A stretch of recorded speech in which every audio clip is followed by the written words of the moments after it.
Hey everybody, welcome to the Bad Guitars podcast. My name is Andrew, And my name is Guy. and this is episode 19. And second this episode week of we the do year. have audio. Yeah, we have audio this week.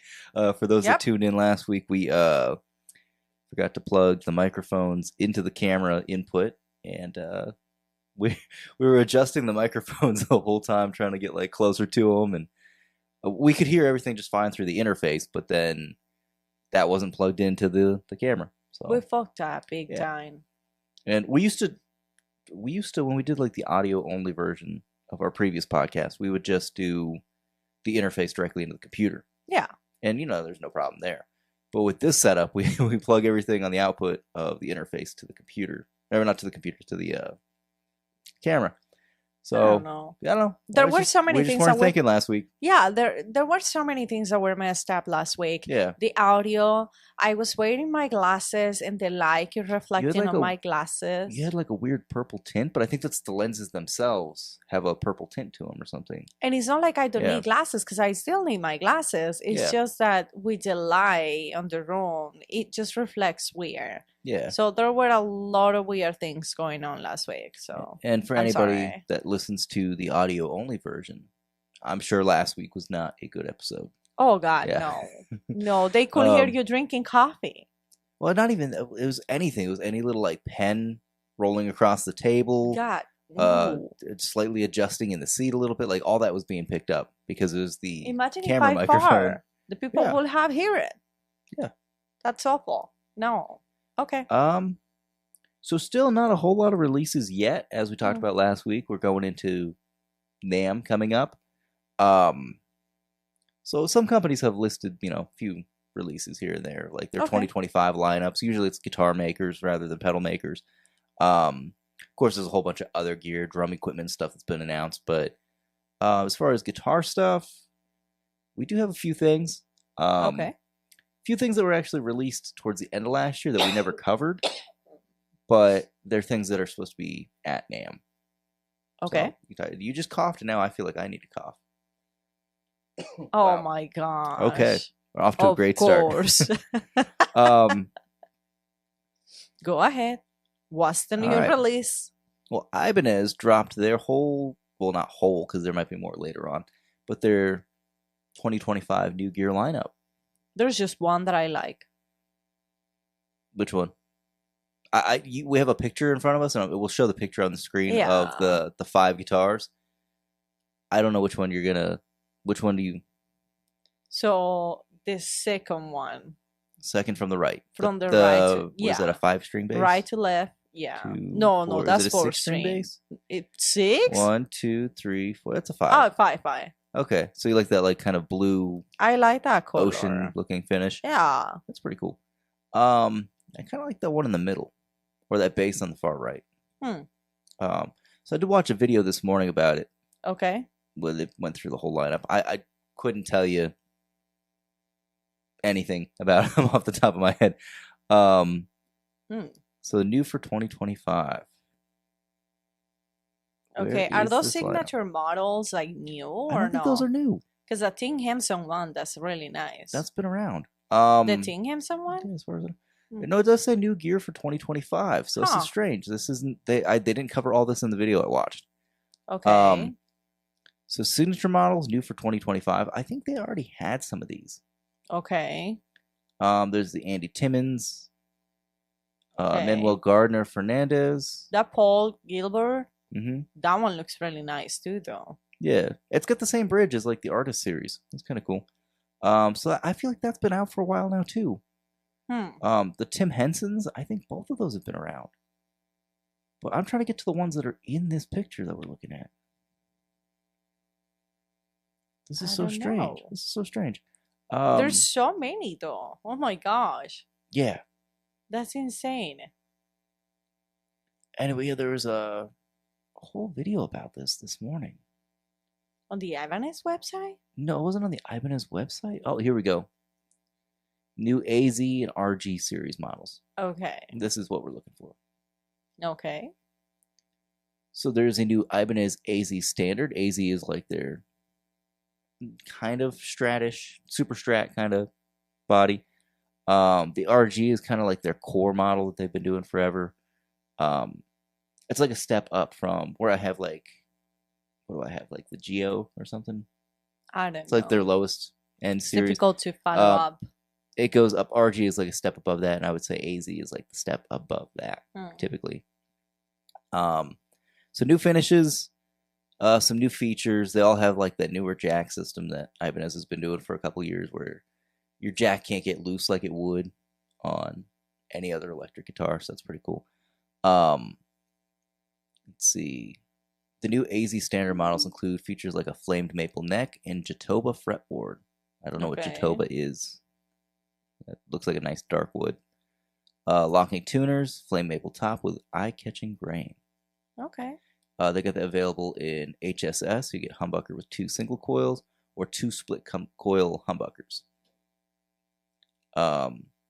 Toggle switch with 9 different pickup sounds and combinations. Wow. That's kind of cool.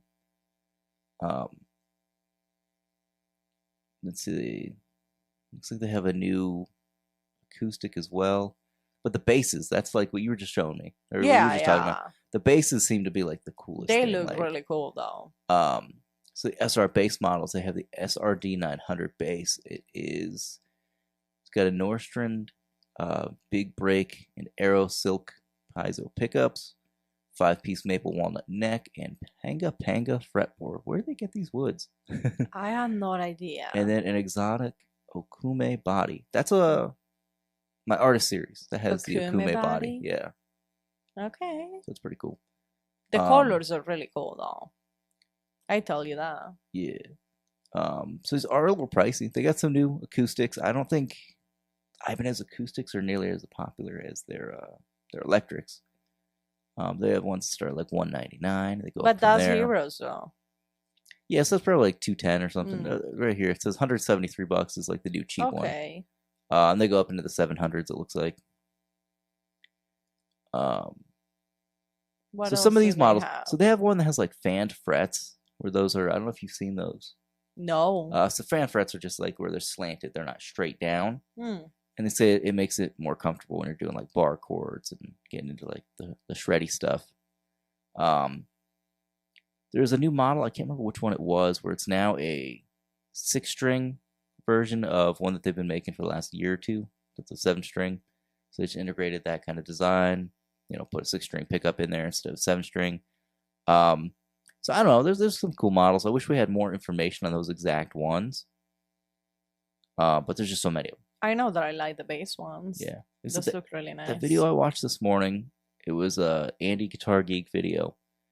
And he went to visit an Ibanez, I don't know if it was their Germany office. But he went through like 10 different models. So like we don't have time for that. But I just want to point out, there's a couple nice ones like that new AZ standard. I think those are really cool. And there's one of them, I believe it might just be this regular standard model. Yeah. Where the center of the body is the thickness of a regular guitar, but then it tapers off. It gets really thin on the edges. So it's really cool. Okay. Anyway, I'm not really super into like the shreddy guitars. This seems like this is most of what they have. As far as Ibanez goes, I like their jazzier models, personally. I don't know. Good looking guitars though. They are. And yeah, some of those models they go up into like the 1500s and stuff. Obviously your signature models will get more expensive. Is there any particular reason we're talking about guitars today? Well, why not? Okay. I just realized. What? What are you gonna talk about the guitar? Oh, well. Oh. Oh. So last week we talked about for the people who did watch. Yeah. So it's we talked about our goals for the 2025 for the podcast, for the YouTube channel, our personal goals, things that we want to get done as far as like music and stuff. So we covered Kat wants to build a charcuterie themed pedal board. Yeah. We talked about rehousing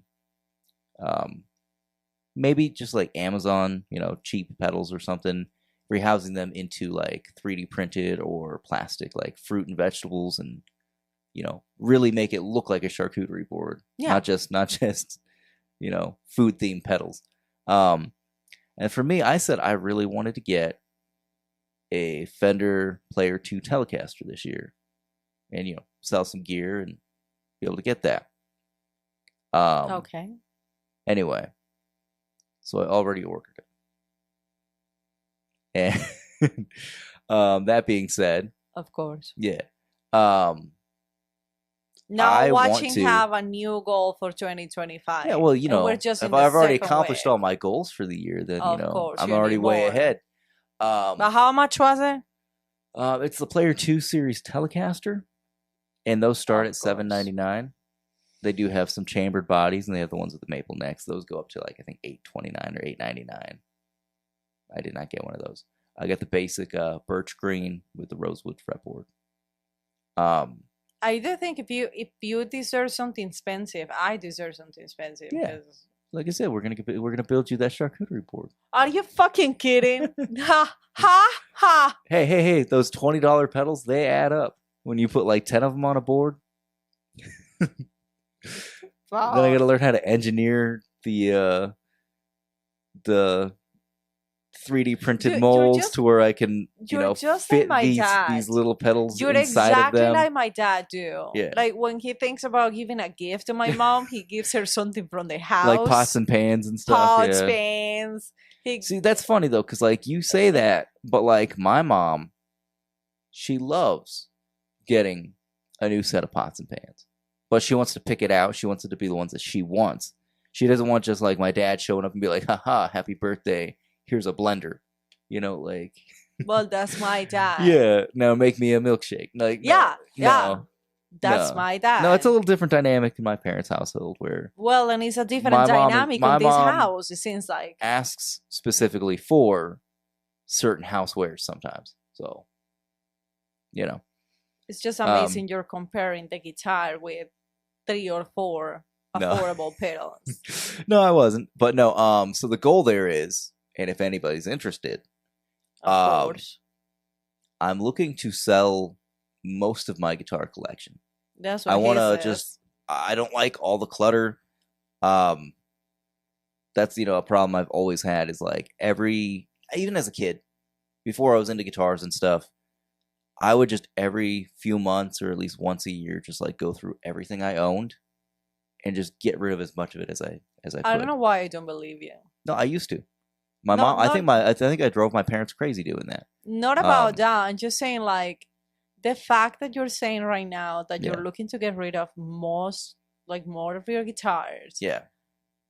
Dude, we know that at the end of 2025, there's going to be more than it is right now. There could be.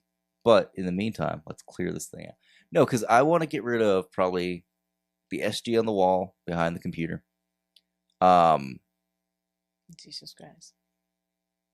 The Ibanez Geo, which I got that on sale for like $150, I think, right? I just want to try it out. I want to see like what the shreddy guitar thing was all about. But I don't really play it a whole lot compared to the other guitars. Okay. Some of the Squiers, they can go. If I'm going to have 3 actual Fenders, like, Squiers come and go. They're cheap.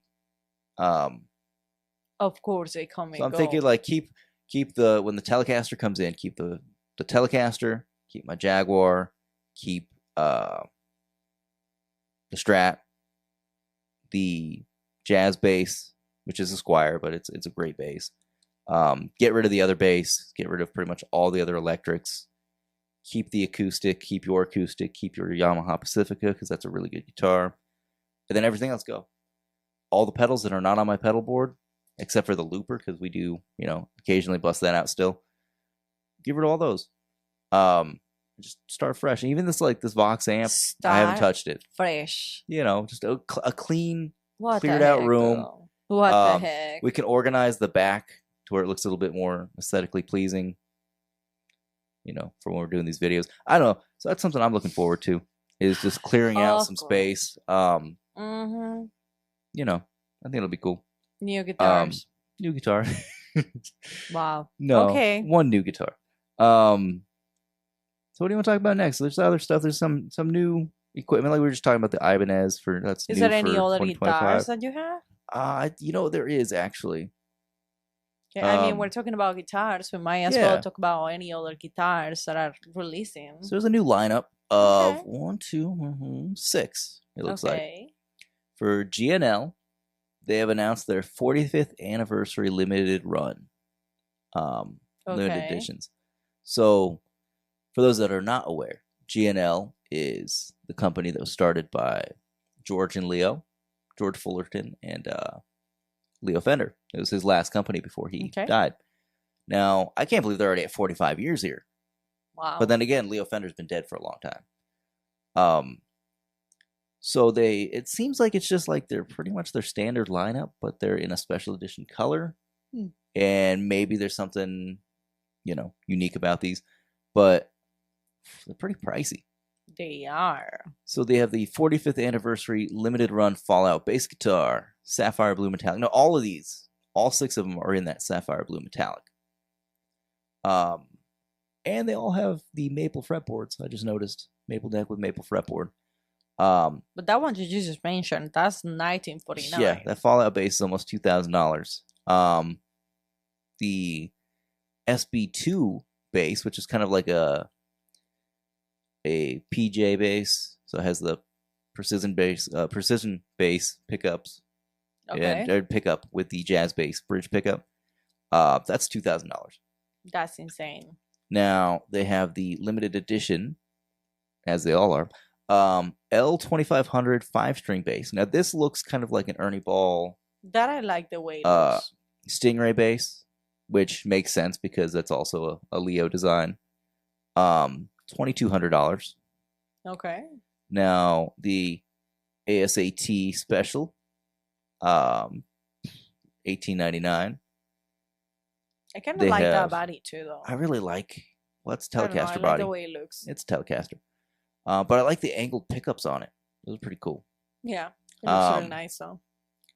And then you have the other version of the ASAT, which is pickup in the I don't know. I said pickup, a humbucker in the neck pickup position, standard Telecaster bridge, whereas the other version had a more modern. I don't know if that's probably just a G&L bridge. I don't know if other companies have access to that bridge. So it's also $1,900, and then another $2,000 model is the Comanche, which is Strat. I've always liked this model because those split pickups look really cool. Like when I first started playing guitar and I saw those, I was like, "What is that?" And I was a kid, so I didn't know. I thought this was like a company ripping off Fender. I never knew until I was probably like 20, 21, when I started getting like super into like all different types of gear, that this was designed by Leo Fender. This is one of his. This is his designs. And people honestly like they argue that G&L, like, because it was his final brand, that these were like the perfected versions of all of his designs. Like each company he went to, he just tried to perfect it further. But it's a cool new lineup. I don't know if these are exclusive to anywhere. We're looking at Sweetwater right now, but I don't know if those are. Drop the mouse. Here we go. And by accident, he's gonna buy one. Oh my gosh! You click on buy. We bought two. One for each of us. They're pretty light too. Well, I mean, for a bass.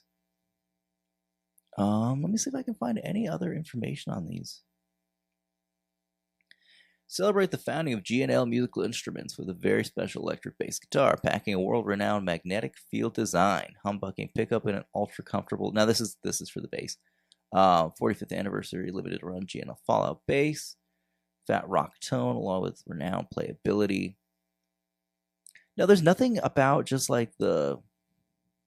I was hoping there'd be like a little like like a paragraph or something just saying like limited something edition. in general about this line. But it doesn't look like there's any kind of copy just for that. It looks you have to go to each individual product and kind of get whatever spin they put on it for that exact product. But hey, you can get one of those for like $84 a month for 24 months. Jesus Christ. Jesus, yeah, it's kind of outrageous. For some people, that's like a phone payment or something, like phone bill. Okay. I don't know. I think that's kind of expensive to be making payments of that much per month. Aye. Yeah, right. Um, You don't want to know how much we pay on Sweetwater per month. Hey, we also paid off one of the Sweetwater cards. Paid off yours.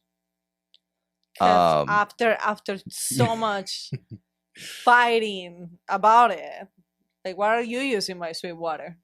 Hey, no, you offered. The first time. Every once in a while, you're like when out of nowhere, you'll just be like, "Hey, you want to buy something off Sweetwater? You can use my card." And every time I regret about it because I always offer with a good heart, and I always offer thinking, oh, he's just gonna buy something that is like $150, and then I realize what he wants to buy, and I regret that I even offer. Anyway, so I think that's all we had for guitars. Okay. I'm sure there's always something we miss. I say this every week. Here's one that we previously missed, or maybe I intentionally left it off. I don't know. It came out around Christmas time. What was it though? And I think we covered like 2 loopers in the same week. But I noticed this is something that's supposed to be at NAMM as well, so we might as well talk about it. The Zoom MS90 LP Plus multi-stomp looper pedal. Now, okay. The multi-stomp series is pretty well known. I mean, been around for a while now. But this one is a looper. And I believe it also offers you, rhythm tracks. You can add effects to the loop itself. It's a neon green color. I don't like it's almost like a lime green. And it's weird because the backlight on the screen is like pink. So that's kind of hard to look at. But as with most Zoom products, I'm sure it's, good. I don't like the way it looks. The multi-stomp series, it looks big and bulky. I don't know. I don't have a problem with it. It's cheap. I tell you that. Yeah.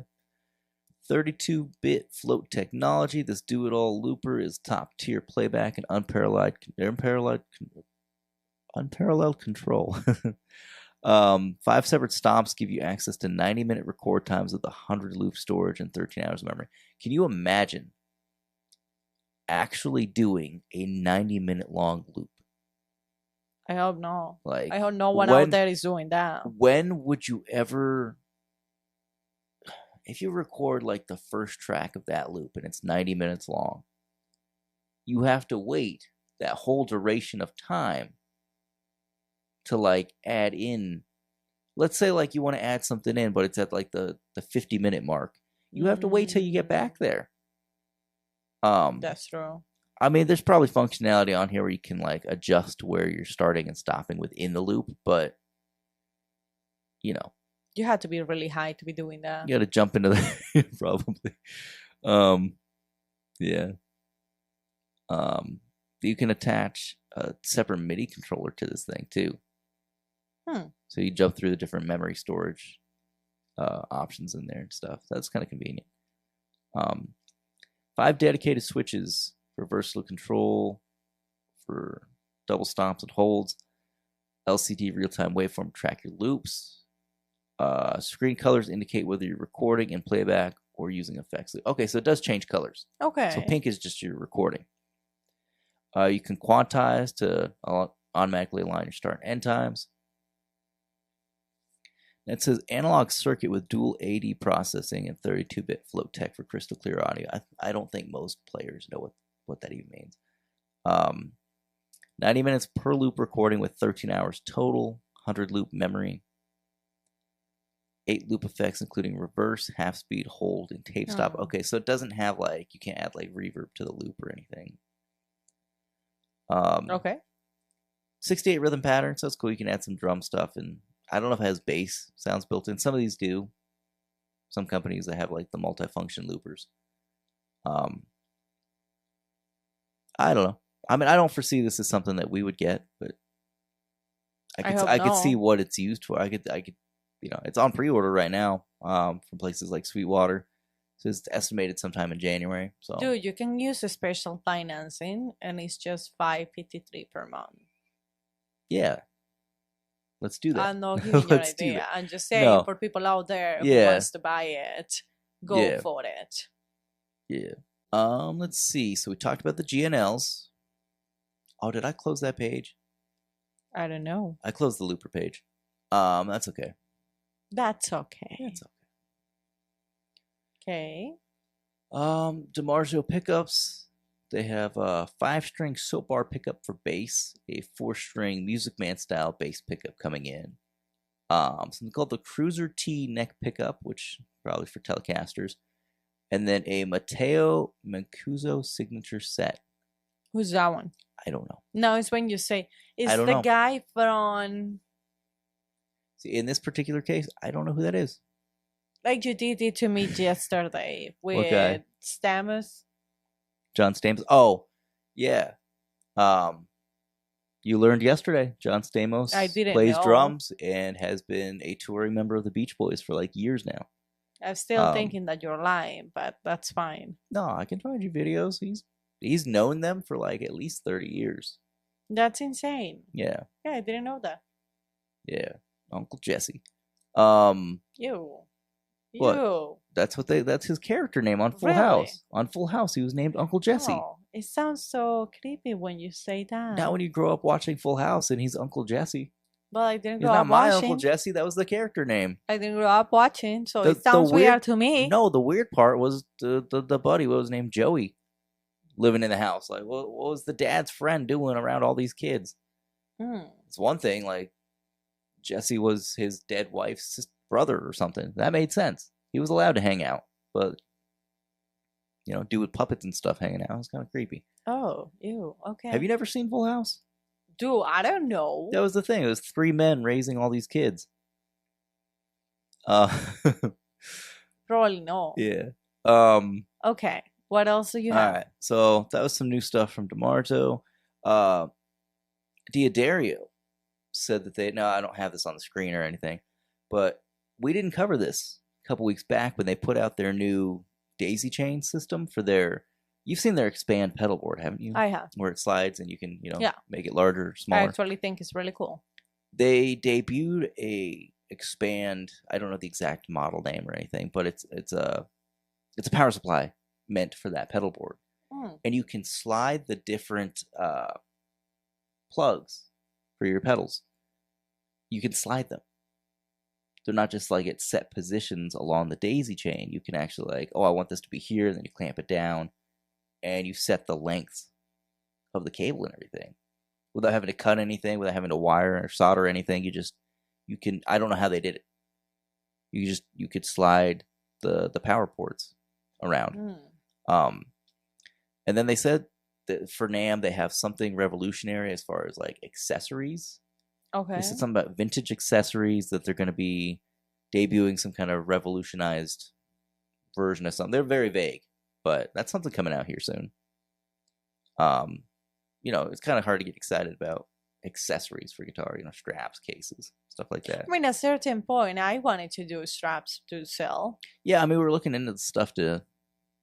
If we wanted to make those, like what it would cost to get started and everything. It seems like it's very easy, but you have to have like proprietary designs for like your fabrics and stuff. You can't just No, I know. You absolutely could. You could go to a craft store. Like I had in mind designs for that, though. I wanted to get into that. Remember? But I think that's where it gets a little bit more difficult, because then you're designing the actual fabric itself for the straps, whereas like some people can just go to a craft store, buy like leopard print and make straps out of it, but like that's not actually your design on that fabric.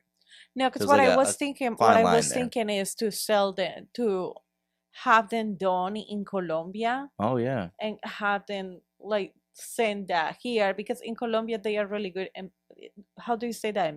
Embroidering? Yeah. Yeah, they are like really good with that. So I was thinking about designs with that, and then have them send that here. I think that would be really nice. That'd be cool. Yeah. Yeah. Well, I mean, import fees are going to be kind of crazy. But it wouldn't be that expensive. Yeah. Anyway. So that's it. I don't really have a whole lot of like NAMM stuff. There is one big story. Okay. I have some pictures here too that I screenshot. What kind of pictures do you have? We'll come back to that. Okay, so IK Multimedia. Who's that? They do like the Tonex, they do the iRig, Okay. the modelers and stuff, different sound accessories. So this is a screenshot I brought up of someone on the gear page, I guess. They got the email newsletter Okay. from IK Multimedia. And it has a quote here that says, "We'll see what IK decides to work on or if the success of the Tonex 1 has changed their priorities. It'll be interesting to see if something comes out as soon as the upcoming NAMM 2025. And this was from a quote from Gear News. So then down below, it's IK responding to it. It says, "Our priorities are the same. We've been committed to making Tonex bigger and better from the start. We'll see you at NAMM. Tonex Pedal and Tonex 1 are available now. Grab one or both with the new Tonex effects and build your own dream pedal board." So speculation is already going across the internet because of this one email they sent out. People are saying, well, maybe they're going to put out something called the Tonex 2. Maybe there's going to be something that's in between the full size and, the mini Tonex 1. Or because Tonex 1 was the best-selling pedal, I believe, of 2024 in a lot of retailers. That was on like Reverb's top of their list of pedals. Not overall pedals, but pedals that came out in 2024. So they might be doing something a little bit different this year. They might be putting out kind of like an in-between model. I don't know what they can really offer that. It seems like all the gaps are already filled there. I don't know what they could put out.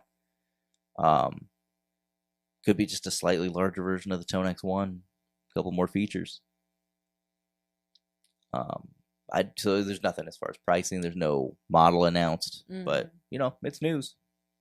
Kind of, it's speculation. It's not really news. It's gossip. It's gossip on the internet. Okay. I still want to come back to this one here in a minute. Why?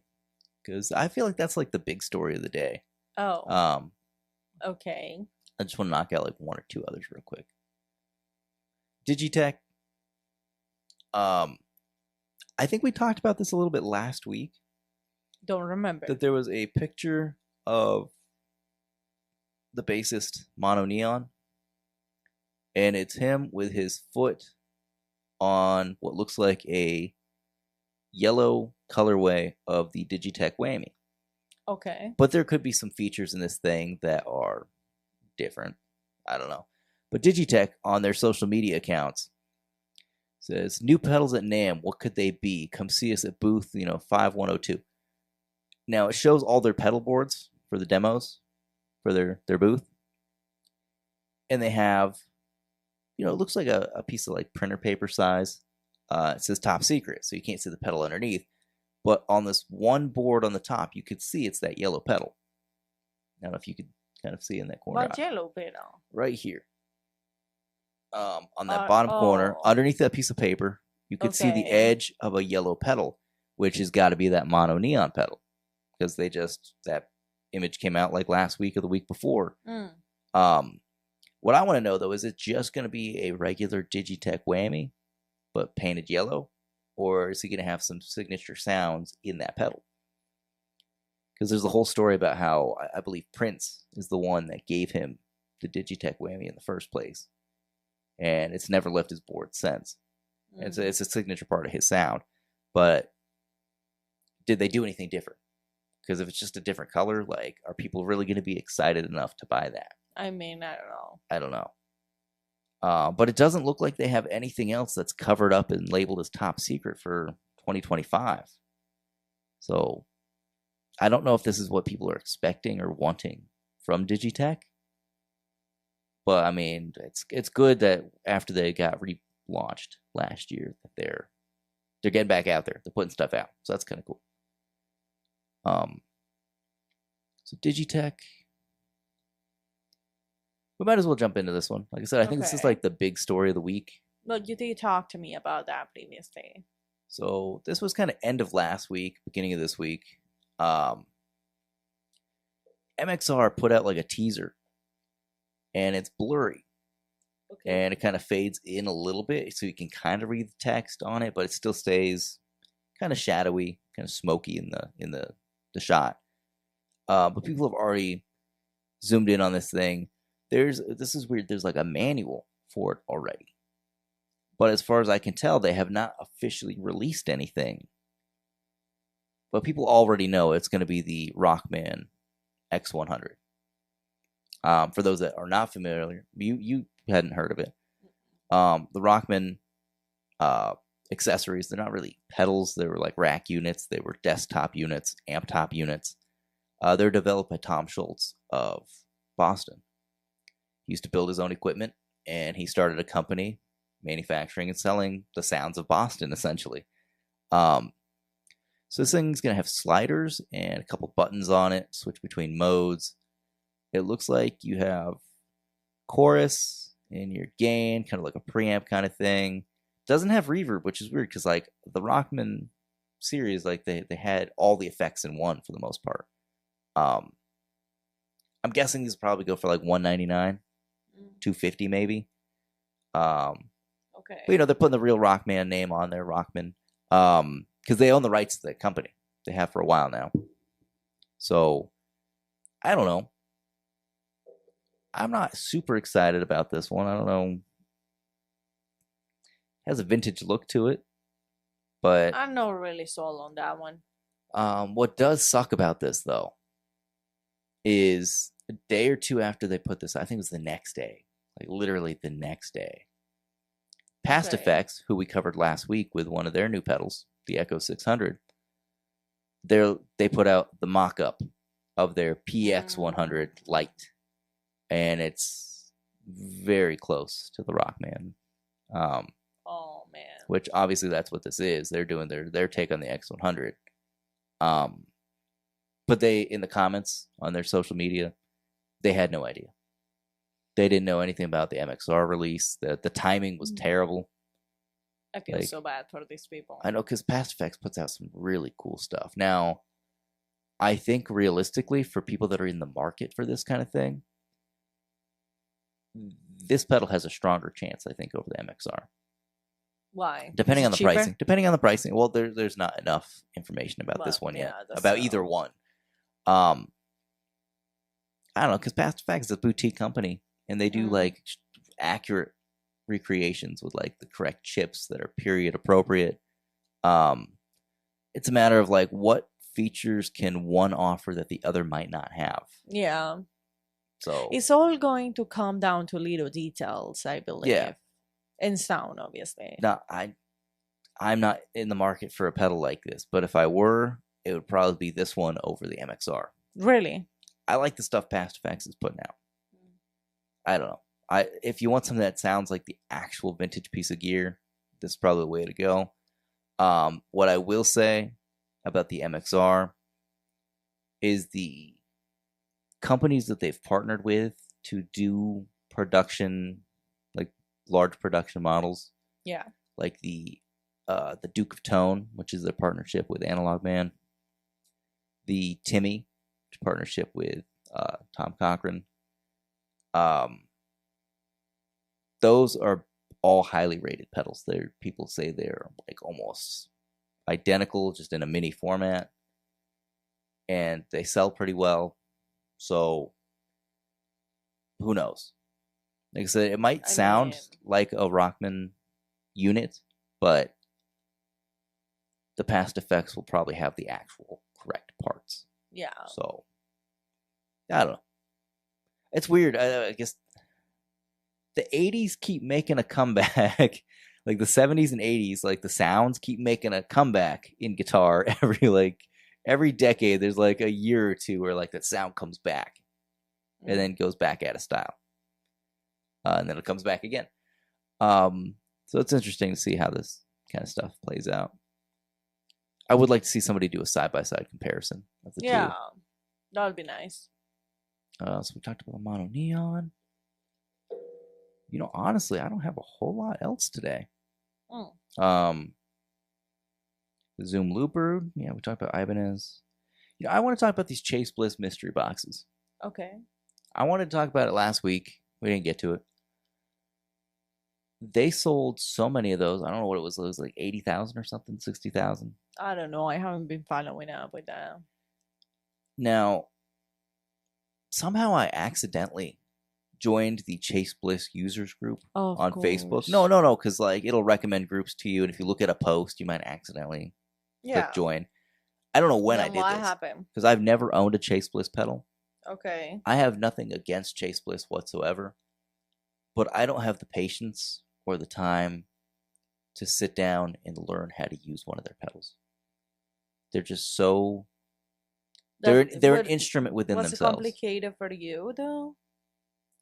It's just not something. Was it? It's just not something I think you could plug in and play. I've never even tried one of their pedals. I'm not gonna say anything bad about them because I've never tried them. But I'm just saying I don't think I have the patience really to like sit down. You know, I don't get a whole lot of time to play. That's true. As it is, that I have to like learn this thing as an instrument. Yeah. It's like an instrument in itself that you're adding to your pedal board. From what I've heard of all their pedals, they sound great, but I just don't know if I could personally figure something like that out. So they do these mystery boxes, and everyone's been talking about them since, December, November, whenever they announced them. They sold out within a couple of days. They're backed up. They put out an update, I think this week, beginning of this week, end of last week, that, now it's probably going to be like March, April before they get everyone's boxes to them. Okay. It is what it is because they have their own dealer orders. They have direct orders. They're doing what they can. They only have like 2 or 3 dealers, I think, but like, okay. They do most of the stuff direct through their website. Now, the thing I don't understand about this mystery box. Yes, you are paying less than you would for one of their pedals to get the mystery box, with the chance that you might get an extra pedal. You might get some extra stuff in there, some extra goodies. You might get the pin that guarantees that you get every new release for as long as the company exists. Okay. And the pin is not transferable, so somehow they have a way of managing, like, this person got the pin in their box. They already know on their end. Yeah. You just have to reach back out to them, say, hey, confirming I got the pin. And that's it. People are already trying to resell the boxes on Reverb, on eBay. And that's where things get a little shady, because it's like, the way they word the stuff on these listings, you don't know if the box has been opened yet. You don't know if it's been resealed. You don't know if they were like somehow very careful with the tape that they were able to get it open. You don't know what you're getting, and it's sold as is. And what you're buying might have the pin in there that you can never use. That's true. So that's and they're selling them for outrageous prices. Like, I don't remember what these sold for. Was it like $350 or $300 or something? Wow. And then now they're reselling them for like $500-$600. Now, people that are getting the rare pedals, like the one-offs and stuff in there. Are you okay? Yeah. Oh. The ones that are getting like the rare pedals in their boxes, they're reselling them for like way more money than what they paid. Now, I had this theory that like this mystery box thing, a lot of people are going to try to sell what they got if they weren't happy with it. And then that would actually like reset the used market on Chase Bliss pedals. Thinking that like there's going to be more supply than demand. If like everybody gets the Billy Strings womb tone pedal and they put it up for sale, that the demand is going to be lower than the supply. Like, there's going to be so many people with them listed for sale that like you can't sell it for $500. You have to sell it for an actual price, and that would like reset the used market. But that's not happening. Not yet, at least. But what I've noticed is almost every single person that I've noticed that is posted in like any of the pedal groups, JHS, Pedal Boards of Doom, 60 Cycle Hum, even in the Chase Bliss group especially, is they're not happy with what they got in the box. Like, nobody wants what's in their box. They want to sell it. They want to trade it. I mean, if you're getting a mystery box, like, yeah. deal. So I think they just got caught up in the hype of like, oh, this is limited. It's cheap compared to like the regular just buying one of their pedals. It's worth the gamble to see what I'm going to get in my box. But like, it's kind of sad that like the ratio of like people that got what they wanted to people that didn't is so small. Like, I don't know. Like, I would like to see more of people being like, oh, this is exactly what I wanted in my box. This is the perfect I pedal. just don't Like, think I that's got it. gonna happen. No, because I mean, they have such a big lineup of pedals. They have, I think, like 12, 15 pedals in their lineup, not including the discontinued ones that are, I mean, also including the discontinued, in the one-offs that they're putting in these boxes. So there will be people that, they got exactly what they were hoping for. But I think the biggest thing is like that pin really got people buying like they were Wonka bars. Like they want the golden ticket so they can go to But the it's chocolate never like factory. that though, because I told you I used to be subscribed to a mystery box. Yeah. That it was like about goodies and makeup and all that good stuff that Yeah. women like. Mm-hmm. I used to pay a lot per month Mm-hmm. to get the mystery box. Yeah. And I can tell you, I signed up for it and I got like 6 mystery box, Mm-hmm. and Like 6 months? I never got what I wanted. I was always expecting I was gonna get something expensive because they keep promoting like, oh yeah, you're gonna get this special makeup edition, and you're gonna get these pores. Mm-hmm. Like you never know when it's going to arrive, and I just keep paying and paying. Yeah. Like I don't know, just like being stupid, I guess. And Yeah. I never really got what I wanted. I always got something cheaper that I was paying for. Like it wasn't really worth it. Yeah. I don't know. Yeah. I mean, I've even seen, I don't know, like people that bought multiple boxes. I'm just saying, if you buy a mystery box, it's just a mystery box. It's on you. It's on you. Like, it's more about the fun of opening it. You shouldn't be upset about that. It's more about the fun of discovering if you got something cool. Yeah. Yeah. And the thing is, I don't think anybody's disappointed because they got more than their money's worth for what they ordered. So I don't think anybody's disappointed. I just think people are just not as excited as they were hoping to be when it arrives. But I've seen one person at least that I think they ordered 2 or 3 boxes. Yeah. And they got the same pedal in both boxes, and they already had that pedal. And there's a lot of people that are like, oh, well, I've already got 10 Chase Bliss pedals, so I got one that I already had. It's like, well, the chances of you getting something you didn't have are pretty low. But you're taking the risk. Yeah. I mean, it's like doing the lottery, you can win it or not. Chances are you're not going to, but you keep doing it. Yeah. Yeah. So I don't know. I mean, it's the market, the used market for Chase Bliss pedals is going to be like flooded for a little while, I think, which may be good or bad. I just hope it doesn't hurt the company's new sales moving forward. That like, things reset for them, that like, if there's an abundance of, like the example I use, like the womb tone pedal, there's an abundance of those for sale used. If they're selling them for less than retail price, then they're going to have a hard time maybe selling brand new ones. So I just hope that doesn't hurt them after this is all said and done. So I don't know, I just want to talk about that because it's something that's just like, I've been watching this group every time I see posts pop up. Okay. And I get the excitement. It's like a community thing. But like as an outsider who did not buy a box, that had no interest in buying a box. Did you really not interested in the box? I wasn't interested. I mean, it was kind of a cool concept in like, there's only 1 or 2 of their pedals that I really want. And I wouldn't want to take the risk. Maybe next year or like this year or something. I don't know. Like if they do it again, maybe save up a little bit before the holidays, and instead of buying some like Black Friday releases, maybe put something towards that. I don't know. But the thing I'm trying to say here is just like, I don't know. The whole, I lost my train of thought completely. The thing with the mystery box is that just, if you're going to buy it, don't try to flip it for more than you paid for it.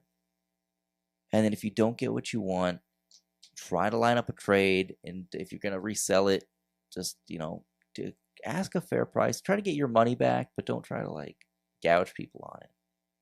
I don't know. But I don't know. It's like you said, it's a gamble on it. It's the excitement of opening it and seeing what you got. Yeah. I'm out of releases. That's all we got. We're only about an hour in, I think. Oh. I did want to talk about one more thing before we get out of here. Okay. Okay, what was it? Okay, so, there's a fire, multiple fires in Los Angeles.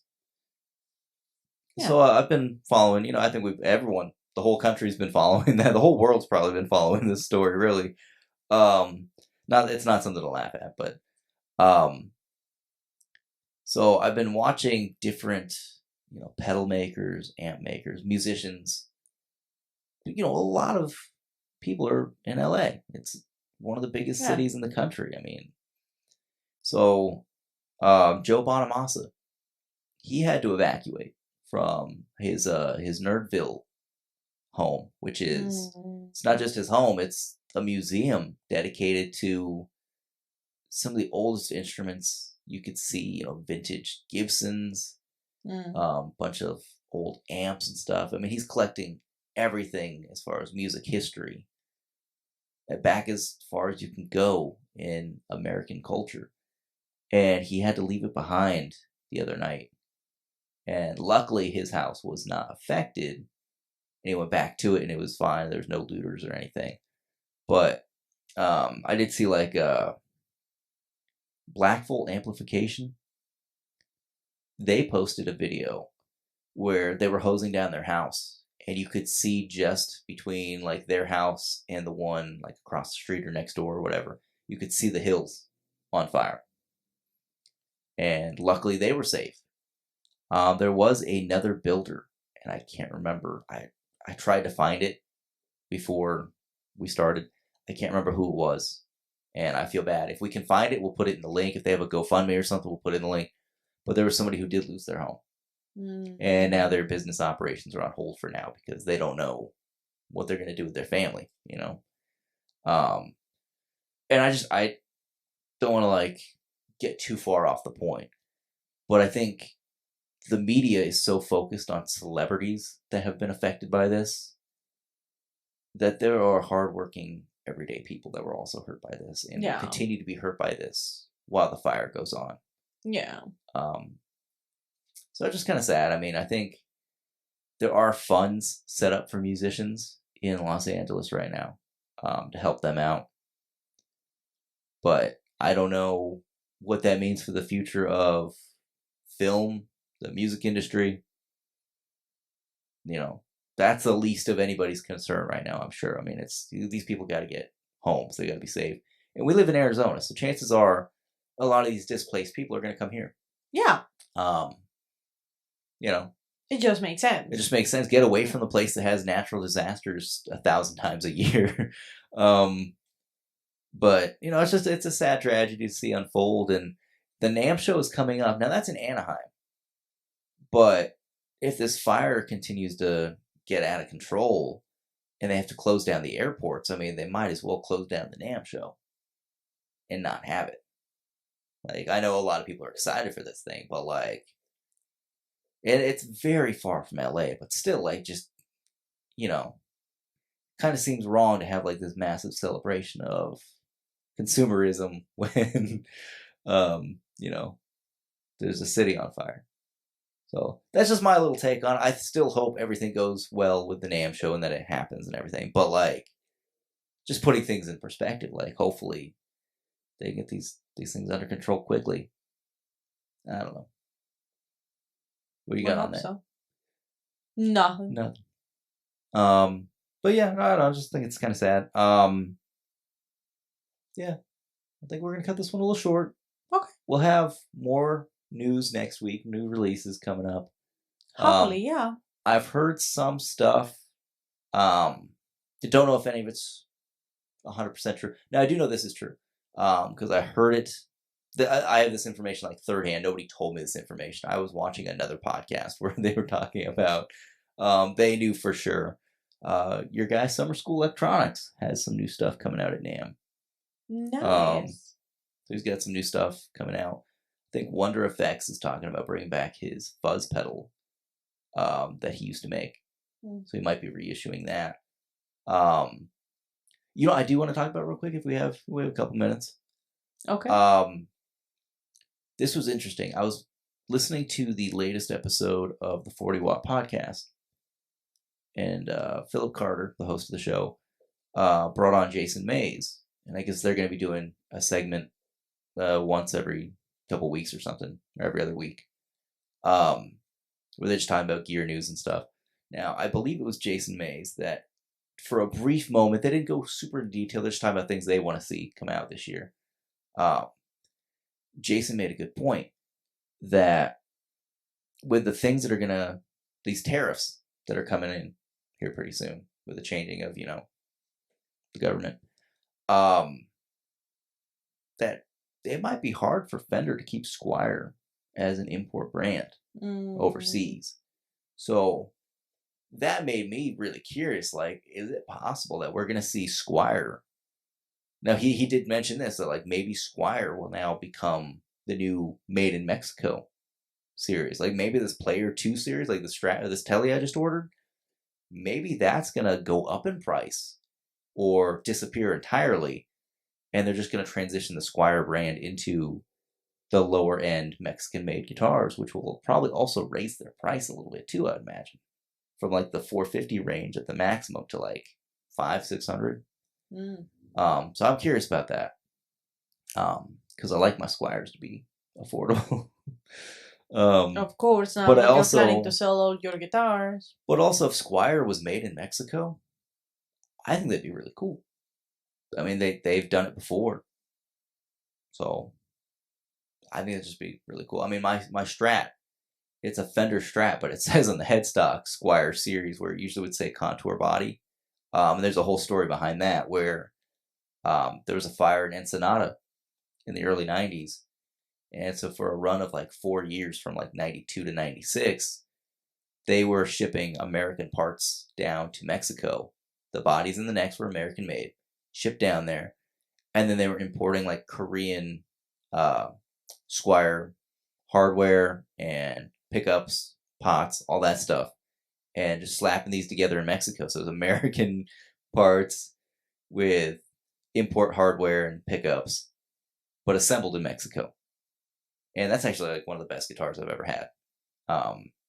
So I don't know. I think that'd be really cool if they were making Squiers in Mexico. But we'll see. I mean, 2025 has a lot to... It's unforeseen. We have no idea. I mean, it's just the second week of the year. We got a new president coming in. We have a fire burning down California. We've got...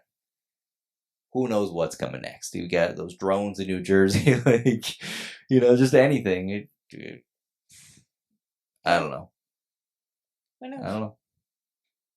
Anyway, I think we're exhausted. It's been a long day for us, so sorry if we're rambling a little bit. Anything else you want to wrap up before we? No. No? You're looking forward to me selling some guitars? Not really, but I know either way you're gonna sell your guitars, and we're gonna get more and more and more. Well, if you don't want me to sell them, then that just means we're gonna have this whole rack of guitars back here. I don't know. Okay. At this point, I just don't know. All right. I guess that's about it for tonight. Yeah. Okay. Yeah. I think we're gonna ramp things up. We'll see you later next then. few weeks. Yeah. I'll see you. Have a good one.